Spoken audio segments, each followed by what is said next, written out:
considerations for non-STEM students.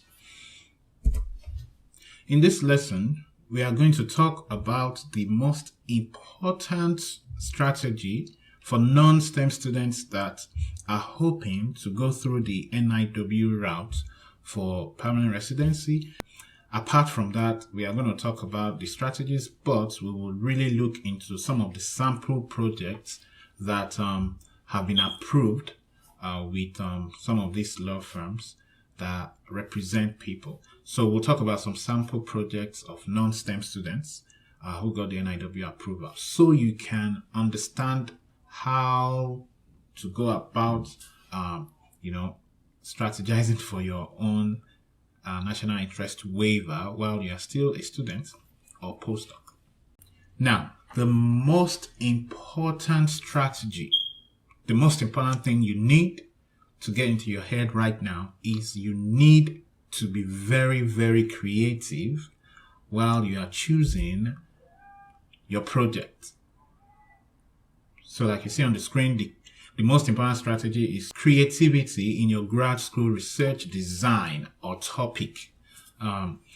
So non-STEM, like I said earlier in the course, non-STEM research topics may be an unnatural fit for the national interest waiver, unlike STEM students who, for the most part, most of projects in STEM may sometimes be easily fitted into some of the areas of national interest to the US.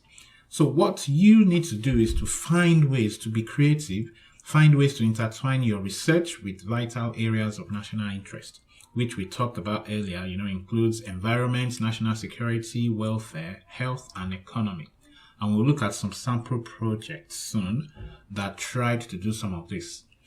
And if you cannot do this with your main research, you can also find ways to collaborate or work with STEM researchers. Now, with this understanding, let's look at some sample projects from different non-STEM fields that were able to argue their case and got the NIW. So let's look at a researcher that is earning a degree or earned a degree in leadership studies. Now, the research of this candidate sought to understand the dynamics of leadership positions for minorities in healthcare administration.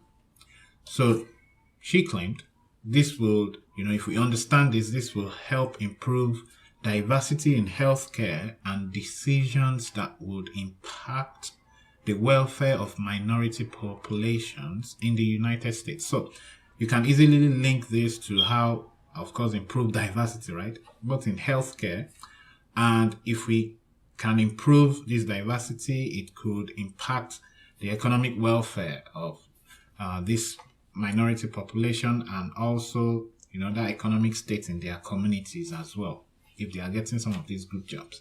So that's one example of how to, think about intertwining your non-STEM research with STEM. Now, another researcher in childhood education, I particularly loved this. So this PhD student sought to understand what attracted kids, basically kids in middle school to 8th grade. 8th grade is the last grade before high school, if you don't know that. So I think that middle school is the 6th grade. So between 6th grade and 8th grade.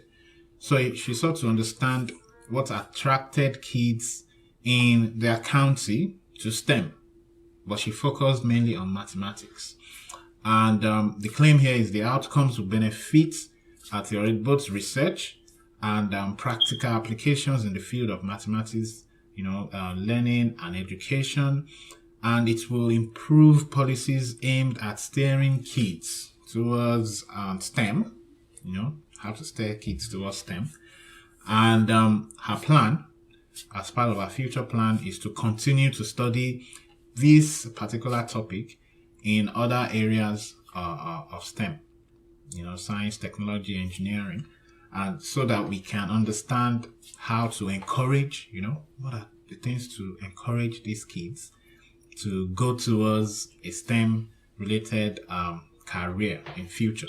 So how to encourage them to learn, to be interested in STEM, which you can even claim that this could directly or indirectly impact the economy of both the US and the individuals that are going towards this area. So this was what this person did, and I actually loved this. So now, if you are in any of these fields, you can still use some of these ideas. If you haven't really designed your project yet, you can use some of these ideas to, design your own project in your locality. So this person just looked at a particular county. If you're in a different county, you can do something like this as well. Find ways to design something like this.